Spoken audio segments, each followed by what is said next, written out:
Hello everyone. In this video, I'll show you several easy ways to fix Google Chrome using too much memory on Windows 10 and Windows 11. If Chrome is slowing down your computer, causing lag, or consuming a large amount of RAM, these steps can help improve its performance. First, open Google Chrome and click the three-dot menu in the top right corner.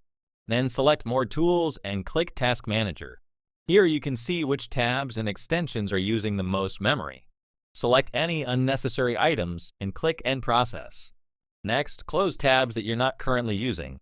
Having too many tabs open at the same time can significantly increase Chrome's memory usage.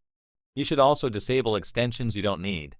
Click the three-dot menu, go to Extensions, then Manage Extensions. Turn off or remove extensions that you rarely use. Another useful option is Chrome's Memory Saver feature. Open Chrome Settings, select Performance, and turn on Memory Saver. This helps free up memory from inactive tabs. You can also clear Chrome's browsing data. Open Settings, go to Privacy and Security, click Clear Browsing Data, and remove cached files and other unnecessary data. If the problem continues, make sure Chrome is updated. Open the three-dot menu, go to Help, then About Google Chrome. Chrome will automatically check for and install any available updates. Finally, restart your computer after making these changes to ensure everything takes effect. That's it.